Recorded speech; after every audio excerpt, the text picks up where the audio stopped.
Patients always ask how long the breast implants will last, which I think is a great question. And it is a little bit confusing because in the stratosphere of the internet and, person-to-person communication, a lot of people will say 10 years.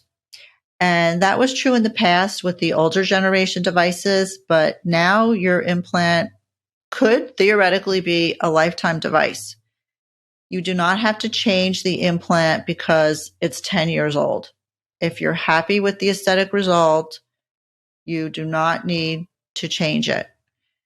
If you have a capsular contracture, which is some firm scar tissue around the implant, the breast doesn't feel soft anymore, or it's distorting the shape of the implant, you're going to want to change it, not because the device has a problem, but because we don't like the aesthetic result anymore.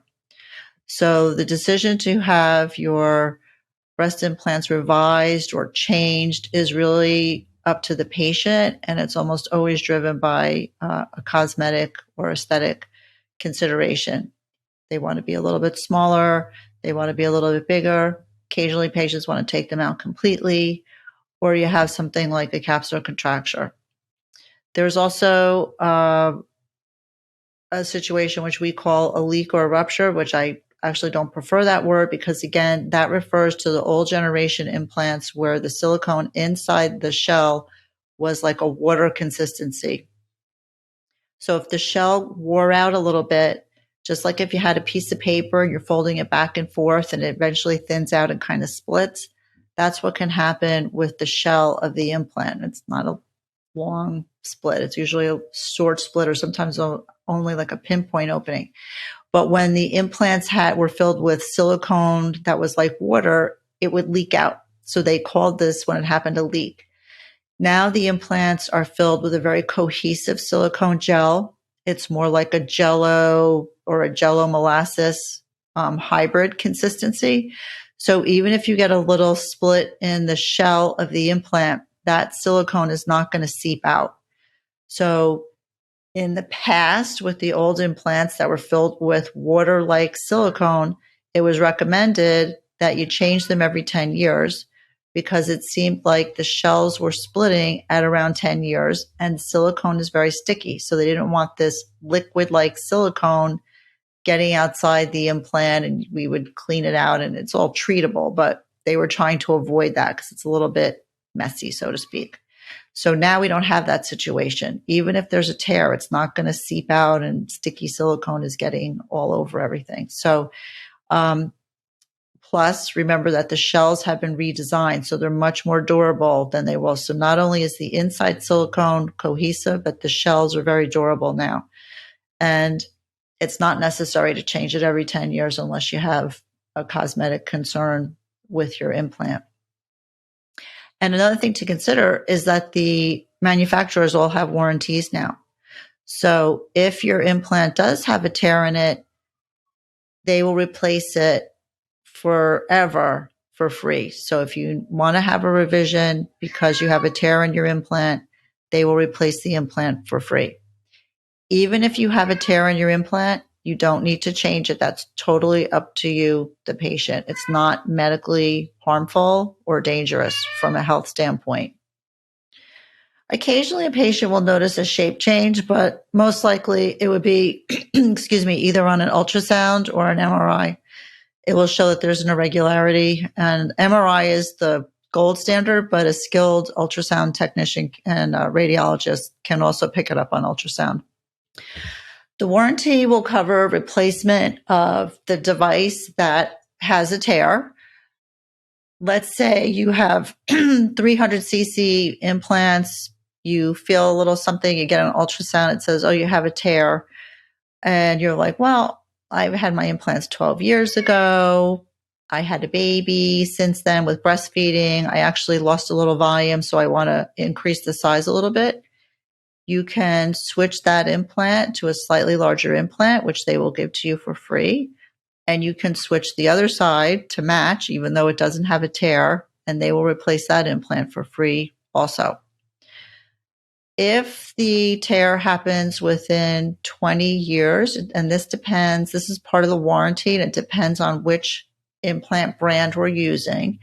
But for example, if the patient is using a Sientra implant, they will help cover out-of-pocket expenses up to, I think, $3,500, but it may be more, for up to 20 years after the surgery. So implants, they will always replace for a tear, and up to 20 years, they will help with out-of-pocket expenses. Some patients will have an insurance policy that will also help for removal of a silicone implant with a tear, but it's very important for everybody to understand, I think everybody does, that insurance policies change frequently.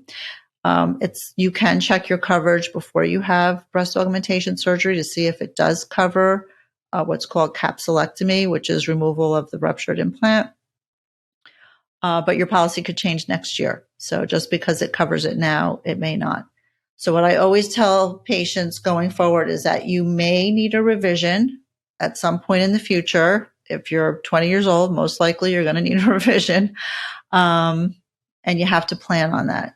You have to understand that there's going to be some additional out-of-pocket expense at some point. When it comes to deciding which type of implant is best for the patient regarding the brand or the degree of cohesiveness, is it a gummy bear? Is it a less cohesive implant? I really try to customize it depending on what the patient's tissues dictate and what postoperative result the patient is looking for. I do not limit myself to one brand. I use Sientra, Allergan, and Mentor. I do not use the Ideal implants, which is a saline-filled option. And in general, I prefer a silicone-filled implant over a saline-filled implant. And that's for several reasons. Silicone implants feel more natural. They feel very soft. For the same amount of volume and aesthetic result, they're lighter, so they weigh less. And because of their compressibility, they're very squishy and soft compared to saline, which is kind of stiff.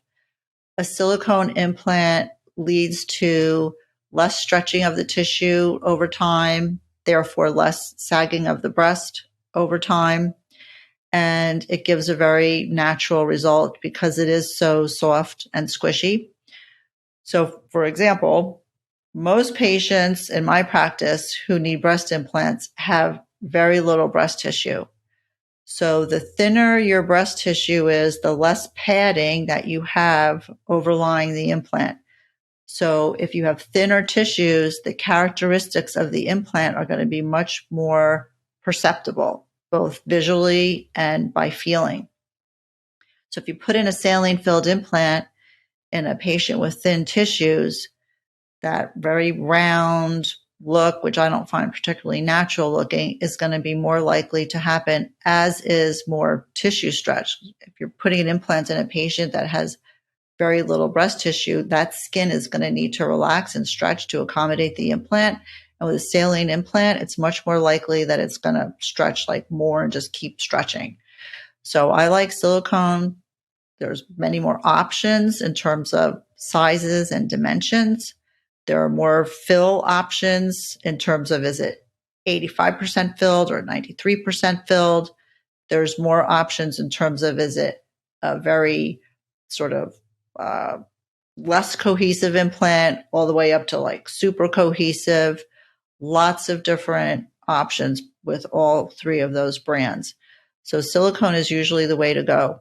Now, if somebody doesn't want to have silicone, we'll make it happen with saline, but they have to understand that it's going to be possibly more visible. You might see an edge. You might have a little more rippling with a saline implant. And all of these factors are more likely if somebody has thin tissues. Patients often are curious about, what is the implant going to feel like? Can you feel it? And it really is different for every person. So I would say that you don't feel like, you're not really aware of them after about 3 months. They become sort of incorporated into who you are. And in the beginning, you'll be like, oh, my breasts are fuller. And if you feel it, you might feel, especially along the crease or along the outside of the breast, you might feel like, what is this? Because you can almost feel like a little, it's hard to describe, like a little sponginess there. It's kind of like if you have your bra on, like a padded bra. And if you kind of like bounce your fingers off of your padded bra, that's kind of what the implant will feel like in areas where your overlying breast tissue is thin. So you're not really going to like say, oh, I feel this thing. It's not like that. But if you bounce your fingers off of a pad, the best way I can describe it, if you bounce your breast off of a padded bra, that's what it could feel like, especially along the crease.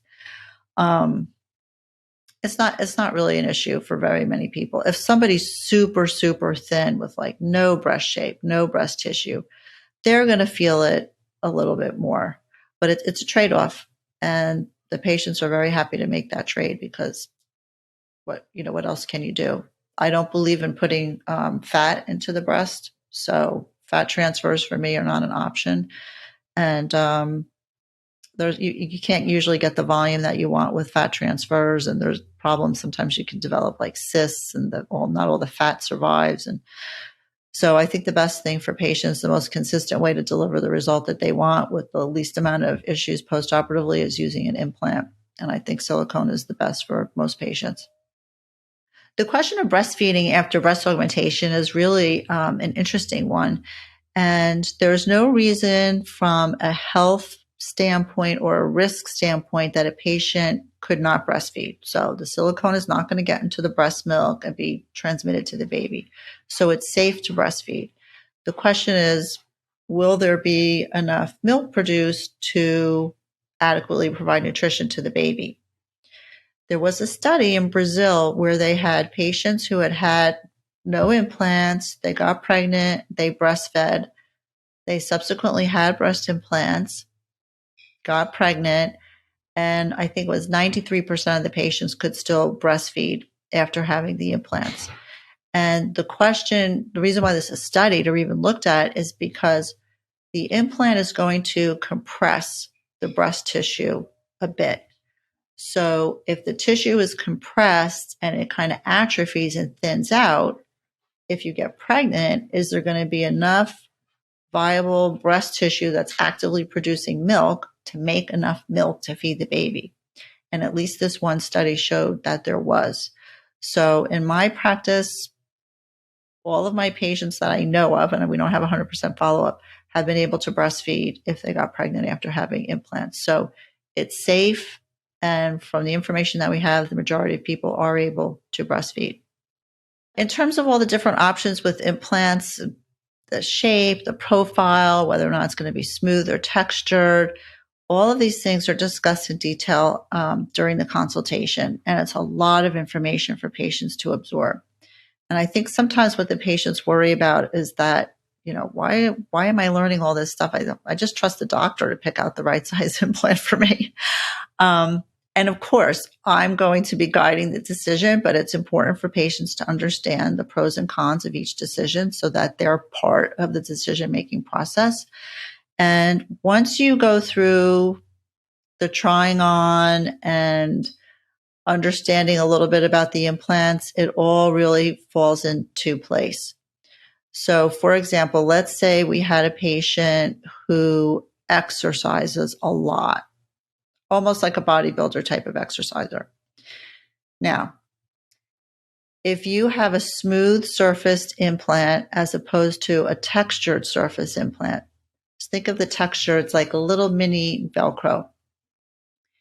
If you put a smooth implant underneath the pectoralis major muscle, which is what we mean when it's subpectoral or submuscular, every time that pectoralis major muscle contracts, it's going to push down on the smooth implant, which is not tethered to the tissue in any way. It's basically freely mobile in the pocket. It's going to push on the implant and it's going to push it out to the side. Now, short term, if you were in the gym, let's say doing flies, you might see your implant kind of moving out and then coming back together when the muscle relaxes. And if you do this repetitively over months or years, you can start to stretch open the implant pocket so that the implant is going to sit towards the outside of the breast because the muscle's basically pushing it into this expanded pocket, which is on the side. So we have to think about all of these things. We have to think about our own breast tissue. Let's say somebody is very thin. She's like a ballerina type person. Okay, very little breast tissue. If you put that implant on top of the pectoralis major muscle, you might see a little speed bump or like a step off because you're going from the clavicles down to the top of the breast, and then the implant's there and it's on top of the muscle, and there's no tissue to kind of camouflage the area where the implant is starting.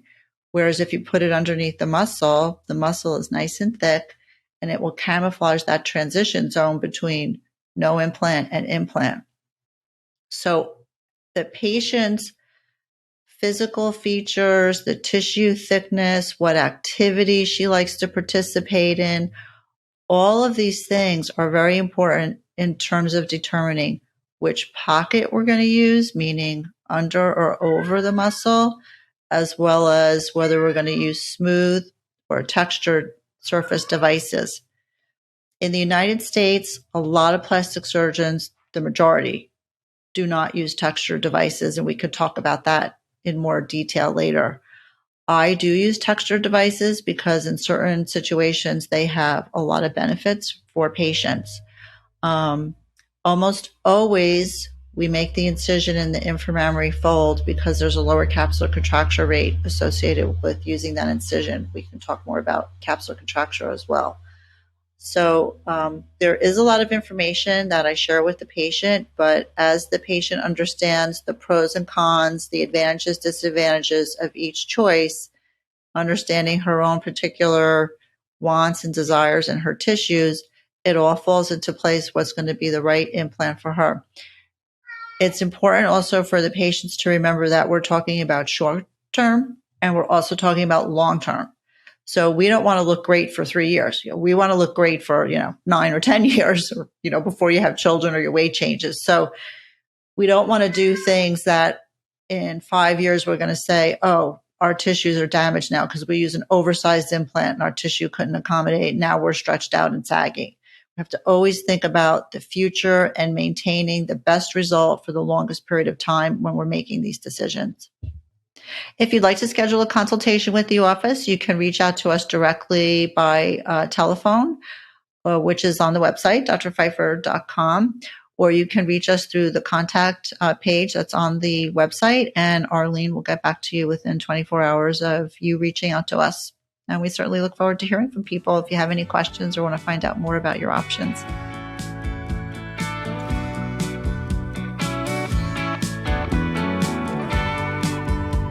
To learn more, go to kindofbeautifulpodcast.com or follow Dr. Pfeifer on Instagram at Dr. Tracy Pfeifer, spelled Pfeifer. Links to learn more about Dr. Pfeifer and anything else mentioned on today's show are available in the show notes. The Kind of Beautiful podcast is a production of The Axis, THEAXIS.io.